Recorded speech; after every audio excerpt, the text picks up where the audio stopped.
என்னன்னே தெரியலப்பா, எங்கே போனாலும் கெட்ட பேராக வாங்குறான். சச்ச. ஆக்சுவலாக என்ன இருக்கும் பார்த்தீங்கன்னா, நம்ம நீசாவை அந்த மந்திர மேப்புக்குள்ளே கொண்டு போயிட்டு ஒரு ட்ராகன் ஸ்லேயராக மாற்றலாம்னு சொல்லிட்டு ட்ரைனிங்லாம் கொடுத்து அவனுக்கு வந்து எப்படி பேயெல்லாம் அழிக்கணும், டீமன்லாம் கொல்லணும் அப்படின்ட்டு எல்லா ட்ரைனிங் கொடுத்தா, ட்ரைனிங்லேயே வந்து டீமனை மட்டும் கொல்லாமல் கூடுகிற மக்களையும் சேர்த்து கொண்டுருக்கான். இதெல்லாம் இப்படி சரிப்பட்ட வராதா தம்பி, நீ இப்படி பண்ணக்கூடாதுன்னு அவங்க நான் சொல்லினே இருக்கும்போது இவன் என்ன பண்ணுறான், அந்த மந்திர பிரஷ் எடுத்து ஒரு தேய்ச்சி அங்கே ஒரு போர்ட்டலை கிரியேட் பண்ணி அந்த மேப்புக்குள்ளேருந்து தப்பிச்சு எகிரி போயிட்டு நான் ஊரை காப்பாற்றுறேன் பாருன்னு சொல்லிட்டு ஒரு வில்லேஜுக்குள்ளே போயிடுறான்.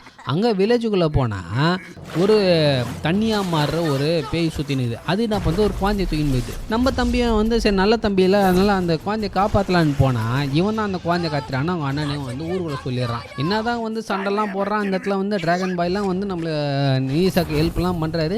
ஹெல்ப்லாம் பண்ணி எப்படி அந்த குழந்தைய காப்பாற்றிடுறாங்க. ஆனால் கடைசியில் இவன் தான் அந்த பொண்ணை கடத்தினான்ற மாதிரி பழி வந்து நம்ம ஆள் மேலே விழுது.